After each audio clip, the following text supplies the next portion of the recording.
Buenas noches, bienvenidos a Sala de Juntas, el programa de Economía y Negocios de nuestro canal regional. Hoy estamos con un dirigente importante que nos va a hablar de un sector muy importante que de alguna forma es el faro del desarrollo económico regional y del país. Y me refiero al sector de la construcción y tenemos a su gerente regional, al gerente regional de Camacol, el doctor Sergio Luna Navas. Gerente, bienvenido a Sala de Juntas. Hermano, muchas gracias por la invitación. Realmente es un honor para mí y para el gremio estar aquí conversando de economía y del sector. Hace rato no venía, ¿por qué?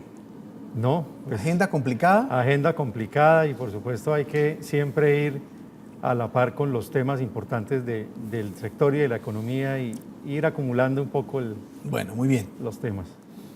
Muy bien. Los resultados recientes del DANE dicen que el país nuestro va creciendo trimestralmente a un 2.2. Calculan desde Fedesarrollo, que es como una de las entidades que son muy férreas en el cálculo del desarrollo económico, que estaremos sobre el segundo semestre sobre el 2.5, 2.6 y rematando años sobre 2.7, 2.8, que son las mismas cifras que puede tener el gobierno nacional.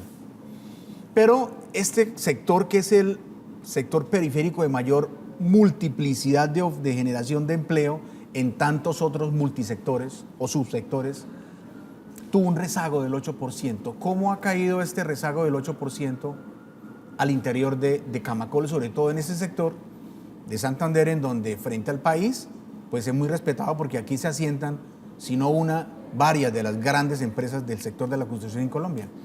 Hermano, es una pregunta muy interesante. A mí me gustó mucho ese reporte que tú mencionabas al principio, donde básicamente nos informan que de los 12 sectores claves de la economía, 9 crecieron. Sí, correcto. También anotabas que la economía no está en ese renglón. Hay circunstancias que todavía estamos sintiendo nosotros el coletazo. Por un lado está el tema petrolero.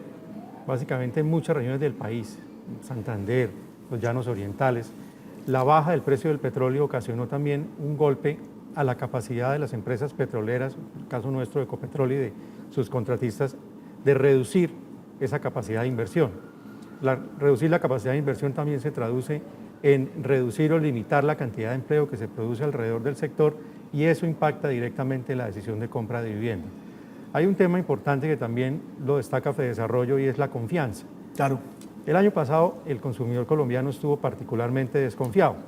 Estuvimos en terrenos negativos muchos meses y la disposición a compra de vivienda, que no es una compra de impulso, sino una decisión familiar, bien sea para invertir o para vivir, que toma tiempo, hay que medirlo, hay que contrastarlo contra la cuota, el banco, etcétera, también se vio golpeada. Ese indicador estuvo en terreno negativo durante los 12 meses del año 2017. 2018 empieza a cambiar y ese es un poco el panorama. Ahora, no venimos de años fáciles. Claro. Tuvimos un año políticamente turbulento, tenemos los grandes escándalos de corrupción que hemos visto y que todavía estamos sufriendo, el IVA, la reforma tributaria, el mismo plebiscito, muchas cosas que de alguna manera empiezan a minar la tranquilidad o la confianza de los hogares. Y es clave que los hogares tengan confianza para seguir invirtiendo. Esa es un poco la coyuntura como se fue armando en el año anterior. Este año estamos liberados de ciertas cosas, siguen otras, pero tenemos ya, por ejemplo, tasas bajas, inflación más baja, controlada y con un parte de tranquilidad del Banco de la República en que confían que la inflación va a seguir en ese ritmo. Entonces, esas cosas empiezan ya a darle una sensación, un sabor diferente al ambiente. Una perspectiva. Una perspectiva diferente y empieza definitivamente a disipar las dudas, sí, claro, y a disparar la decisión de compra. Y eso es fundamental. Las cifras de crecimiento sectoriales no son ajenas a todo esto. Empezamos a ver ciclos de corrección en diferentes regiones del país que en suma, a pesar de lo importante que hacen regiones como Atlántico, Valle, Santander, Bogotá y Antioquia, no alcanzan a sumar un crecimiento importante. Además hay otra cosa, Germán, que vale la pena también contarle a los televidentes. La actividad constructora se compone de dos cosas. Uno, el trabajo de construcción de edificaciones, que es lo que hacen los constructores afiliados a Camacol, y una parte importantísima que es la construcción de infraestructura, que básicamente es el dinero del Estado puesto en manos de particulares para la ejecución de grandes proyectos. Y ahí también tuvimos rezagos.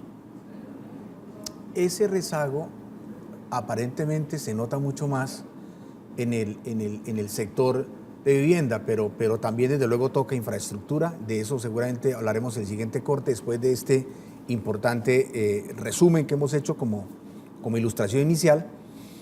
Y también un poquito miremos cómo va a ser los resultados proyectados de Camacol para el siguiente trimestre, ya teniendo en cuenta esa motivación de tasas y esos otros estímulos a la demanda que van a ser como la forma de resarcirse frente a este primer trimestre, que como todos los años sabemos, es un trimestre bien difícil porque es el trimestre de arrancar. Mientras tanto, invitemos a todos los televidentes al Minuto Institucional de Financiera como Ultrasan.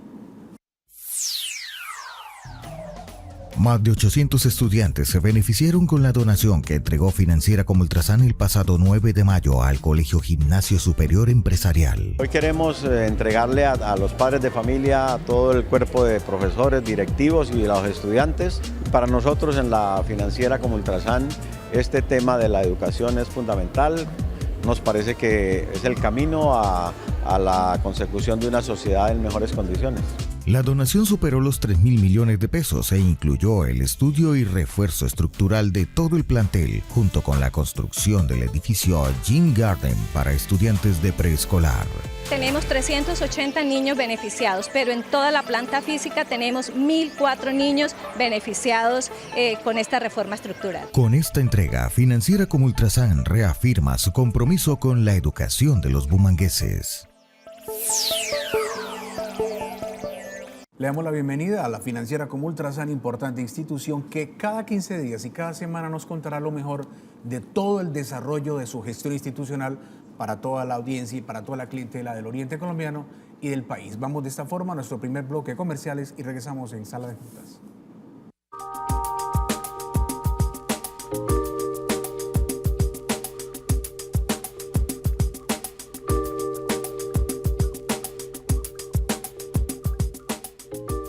Regresamos a Sala de Juntas, el programa de Economía y Negocios de nuestro canal regional. Y estamos hablando del momento actual del sector de la construcción, desde luego con la compañía de su gerente regional, el gerente de Camacol, el doctor Sergio Luna, y lo que eso implica para el desarrollo de la economía local y regional.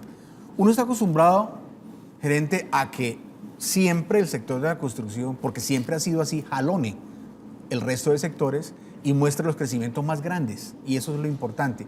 Oh, sorpresa ahorita, que no fue así, pero ya entendemos que vienen cosas positivas para los próximos meses, alimentados por todo lo que, las razones que lo llevan a pensar ustedes de Camacol y el sector de la construcción, que va a cambiar. Pero vale también destacar también que sectores que venían bastante rezagados, como el sector comercio, creció 3.5, y eso implica a las claras que sí se está generando demanda. Y fortalecimiento del 4.2, que crecimiento que no es extraño del sector financiero, porque ahí está la plata en los bancos. Digamos, si crece el comercio, que es la generación clara de la demanda, y si se sigue robusteciendo el sector financiero, digamos, son dos elementos más para entender que tanto en demanda como en capacidad económica financiera son variables que van a alimentar el crecimiento del sector de la construcción. Sí, es claro. La capacidad de consumo de los hogares y la disposición, sobre todo, a la compra de vivienda son dos factores fundamentales para la economía. Claro. Fíjese, Germán, un cálculo que hace Camacol. Nosotros consideramos que cerca de 37 sectores y subsectores se benefician de la construcción de una sola unidad de vivienda. Voy a dar un ejemplo: el cemento, la minería, el acero, el vidrio, la decoración, etcétera. Y una vez el edificio ya está terminado, viene la celaduría, la decoración. Mejor dicho, el impacto que tiene el sector es increíble en una economía como la nuestra. ¿En cuántos subsectores impacta el sector de la construcción? Tenemos un total de 37, sin embargo, pues hay servicios adicionales que llegan con el tiempo, que digamos no los medimos, pero que de alguna manera están ahí presentes. Y en la medida en que se haga vivienda en un departamento, podemos contar con que estos sectores van a seguir siendo generadores. Uno de empleo adicional al empleo que se está generando por el hecho constructivo del edificio, en inversión, digamos, en disposición de compra de muchos bienes y enseres, porque muchas veces las señoras aplican, y a veces los señores también lo hacemos, que cuando uno estrena casa quiere estrenar de todo. Sí. Y ahí está el comercio y también está la toma de crédito. Es una costumbre peligrosa, ¿no? Es una costumbre peligrosa, pero bien llevado. Peligrosamente agradable. Pero bien llevado, muy agradable. Claro, sí. Por favor. Y ahí está también de la mano el sector financiero. La toma del crédito hipotecario es en Colombia un proceso que es altamente regulado y no es, digamos, un producto, es de fácil acceso si se cumplen las condiciones. Y nos gusta que sea así, porque es que esa cartera hipotecaria debe ser sana, debe estar estable para que también los bancos no perciban un alto nivel de riesgo en los productos que ponen y las familias sepan, sobre todo, sepan que van a poder pagar a 15, 20 o 30 años el crédito hipotecario de su vivienda y finalmente construir patrimonio, que es lo que la gente quiere. ¿El tema de la burbuja inmobiliaria todavía se conserva o, digamos, ya está mucho más mesurado el crecimiento y, digamos, la relación que hay entre la demanda de vivienda y los precios de la misma? A mí me gusta hacer un símil cuando me hacen la pregunta de la burbuja inmobiliaria. Me gusta mirar casos. Miremos algunos casos. Uno a veces cuando está enfermo lo comparan con otros casos para poder determinar si uno efectivamente tiene esa patología o no. Si tiene salvación. Si tiene salvación. Miremos el caso del sur de la Florida. El sur de la Florida, en una desbandada de otorgamiento de crédito hipotecario muy fácil y muy barato, entre comillas, a muchas familias a través de hipotecas subprime o hipotecas de alto riesgo pero de muy bajo estándar, construyó y vendió de manera, digo yo, muy a título personal y responsable, a 5 veces lo que podía absorber el mercado en un año. Eso en Colombia no lo podemos ver por 2 limitantes muy claras. Uno, el crédito no está siendo otorgado de manera responsable, antes al contrario. Segundo, no tenemos las grandes llanuras que tienen algunas zonas como el sur de la Florida para poder desarrollar estos proyectos y los servicios públicos no llegan tan fácil a donde el constructor pone el ojo y dice aquí quiero desarrollar esta zona. Caso de Europa, tiene mucho que ver con el crédito. En mi opinión la burbuja inmobiliaria es básicamente una burbuja de crédito. España hizo lo mismo, otorgó muchos créditos a personas que de pronto no podían en ese momento pagar o que nunca debió haber sido beneficiario de un crédito y empezó también a construir viviendas por todos lados con la idea de que se iban a poder pagar con crédito. Vemos el caso de ciudades como Zaragoza, por ejemplo, que tienen miles y miles de unidades vacías que no pueden ser ocupadas porque simplemente no hay quien las compre. Bueno, eso fue en el momento más grave de la crisis. España está saliendo adelante. Todos los demás países, Grecia, Polonia, Irlanda, que fueron cayendo en este castillo de naipes de la burbuja inmobiliaria, se fueron decantando básicamente por un exceso de crédito, un recalentamiento del sector financiero. Yo creo que en Colombia no vemos eso. Ahora, que podemos tener ciertas velocidades diferentes a las del mercado al momento de llenar una demanda rezagada como la que teníamos en el área metropolitana hace 15 o 18 años, sí, puede que eso pase, pero también están las formas de corregirlo. Una burbuja inmobiliaria que se estalla por crédito es imposible de corregir, Germán. ¿Qué está haciendo el sector para corregir eso? Las licencias, lo vemos en el DANE, han bajado, es decir, los empresarios están entendiendo que si no es buen momento es mejor no lanzar tus proyectos. ¿Por eso ya no vemos como tantas construcciones en la meseta? Bueno, digamos un poco más mesurado. Ese es un factor. En la meseta, digamos, tiene mucho que ver la aprobación de un plan de ordenamiento en 2014 que cambió mucho las condiciones.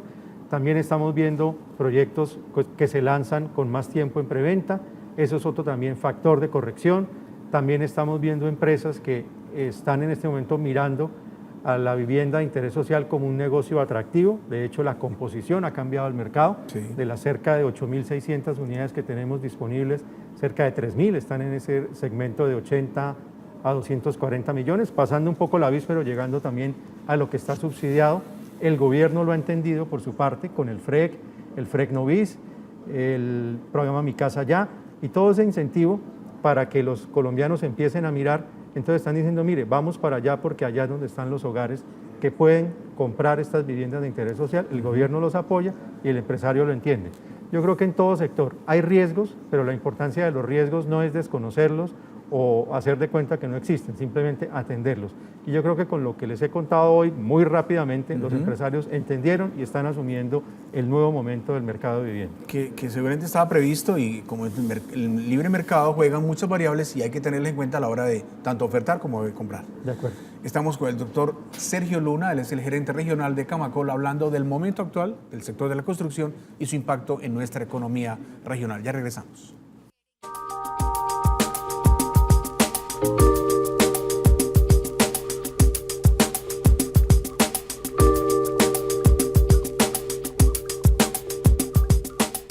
Regresamos a la parte final de Sala de Juntas en este programa especial con el sector de la construcción. Bueno, ¿cuál va a ser la proyección que tiene Camacol Santander?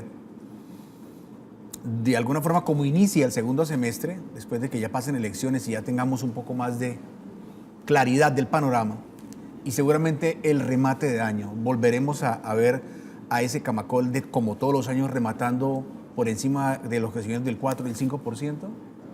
Hermano, yo creo que el optimismo es válido.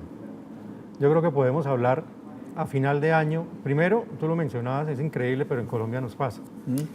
Cuando vienen las elecciones, a la gente se le olvida que hay que invertir, que hay que comer, que hay que vestirse, que hay que divertirse. Muchas de las actividades cotidianas las abandonamos de alguna manera y las reemplaza la conversación permanente. Y sobre todo elecciones como las que estamos inmersos, que producen esperanza, pero temor. Entonces, de alguna manera. Nos movemos se todos los debaten días ambos frentes.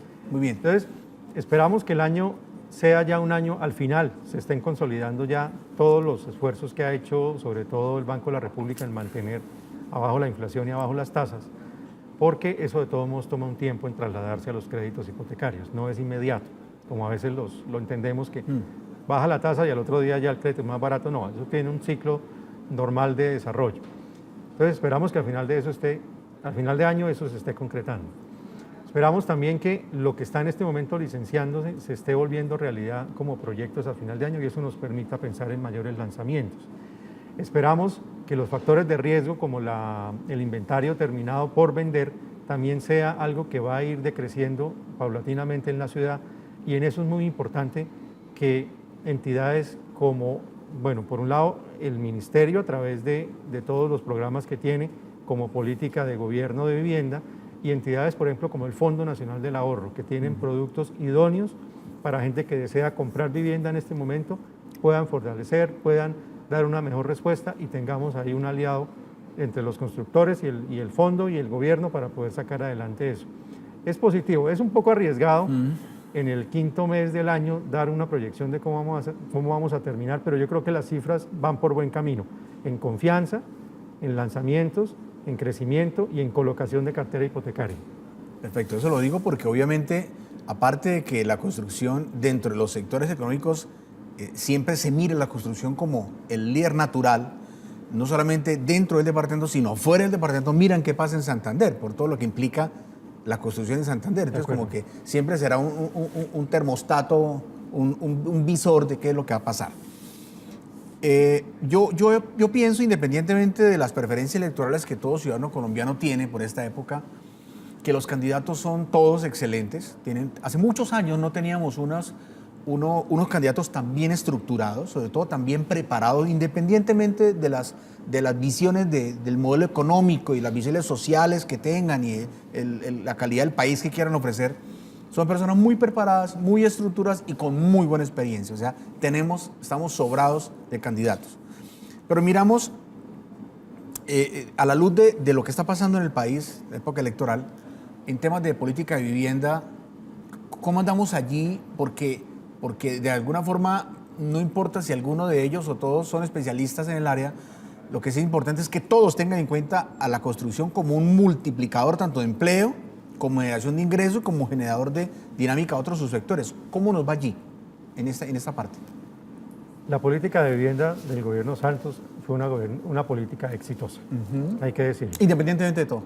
Sí, es decir, la mejor forma de medir el éxito o el fracaso de una política son sus indicadores y las cifras que arroja. Y las cifras que arroja la política de vivienda del presidente Santos son positivas, hay que decirlo. ¿Cuál es el llamado que hace el gremio al nuevo gobierno, independientemente de cuál sea el nuevo presidente, como tú lo decías? Sí. La política de vivienda hay que mantenerla.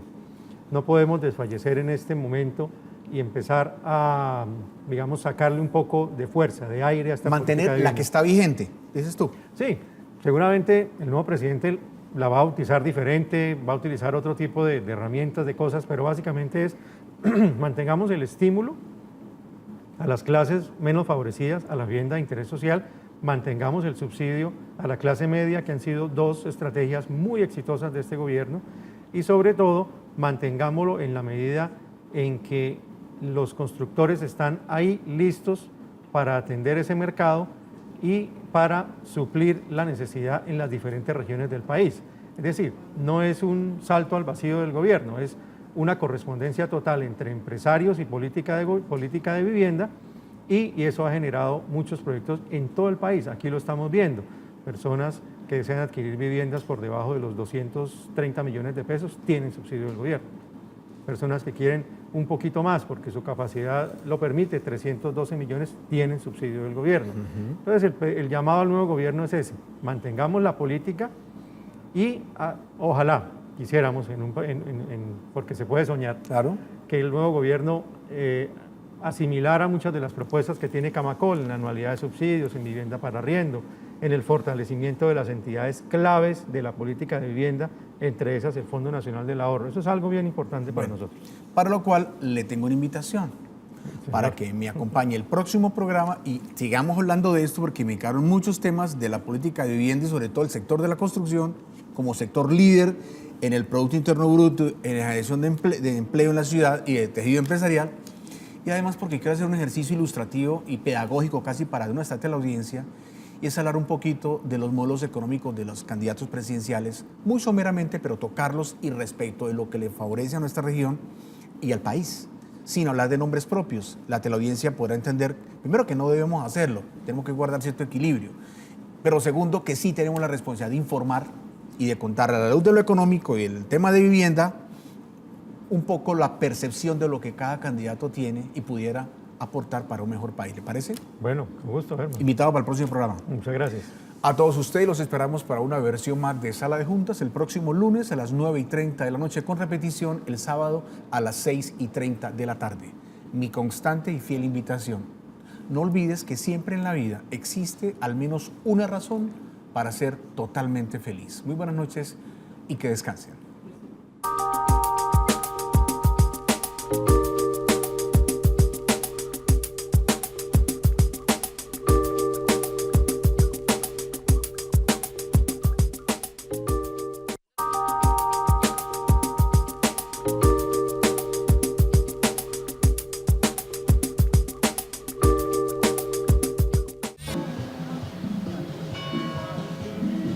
Así es, compañeros, muy buenas tardes. Pues el puesto de votación en Puerto Wilches fue por tema de lluvias, pero en el municipio de Floridablanca es por tema de obras, más exactamente el puesto ubicado en el Colegio Gabriel García Márquez. Hay algunos cambios, pero los detalles aquí en el siguiente informe.